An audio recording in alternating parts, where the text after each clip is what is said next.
మరి విలీనం చేస్తున్నటువంటి సందర్భంగా ఇప్పుడే మంత్రి గారు చెప్తూ 2011 సెన్సెస్ కాకుండా సైంటిఫికల్ మెథడాలజీ అంటూ ఉన్నారు. ఇప్పుడు చాలా చోట్ల 30,000 ఉన్నటువంటి ఓటర్స్ 70,000గా మారారు.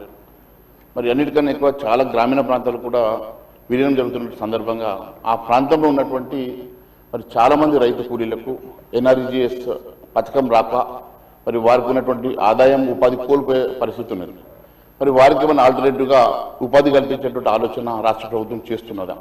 ఎందుకంటే కేవలం అర్బనైజేషన్ చేయాలా, మున్సిపాలిటీని కలపాలా, మరి 1, 2, 3 చేసుకోవాలని ఆలోచన చేస్తూ ఉన్నారు. కానీ ఆ ప్రాంతంలో ఉన్నటువంటి గ్రామీణ ఉపాధి కల్పించాల్సిన బాధ్యత ప్రభుత్వం మీద ఉన్నది. ఇప్పుడు గ్రామీణ ఉపాధి అనేసరికి మంత్రి గారికి నవ్వొస్తూ ఉన్నది. కానీ గ్రామీణ ప్రాంతంలో ఉన్నటువంటి నిరుపేదలు, అట్టడుగు బడుగు బలైన వర్గాలకు చెందినటువంటి అనేక మంది నిరుపేదలు దాని మీద డిపెండ్ అవుతారు. మరి వారందరికీ కూడా మీరు ఉపాధి హామీ కోల్పోతున్న సందర్భంగా మరి వారికి మీరు ఆల్టర్నేటివ్గా ఏమి ఇస్తారనేది చెప్పాల్సిన బాధ్యత మీ మీద ఉన్నది అధ్యక్ష. రెండవది, ఇప్పుడు అక్కడ ఉన్నటువంటి ట్యాక్సేషన్ చాలా డిఫరెన్స్ ఉంటుంది. అక్కడ ఇల్లు కట్టుకున్న వ్యక్తికి చిన్న ట్యాక్సెస్ చాలా 100,000, 1,000 ఉంటుంది.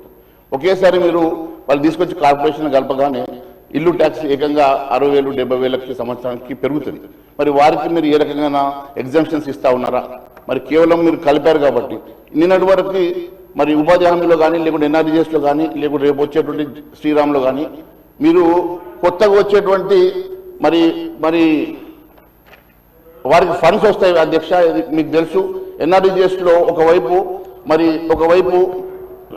వారికి వచ్చేటువంటి నిధులలో అనేకమైనటువంటి రోడ్లు మనకు అక్కడ ఇన్ఫ్రాస్ట్రక్చర్ పెరుగుతుంది కదా. మరి ఇక్కడ వీరికి ప్రత్యేకమైనటువంటి ఫండ్స్ ఏమన్నా మీరు అలొకేషన్ చేస్తారా?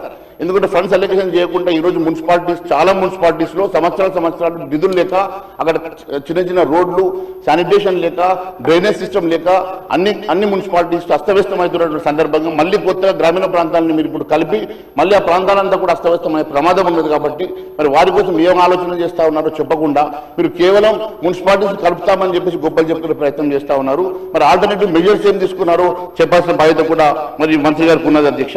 అంతేకాకుండా చివరిగా అధ్యక్ష, ఇప్పుడు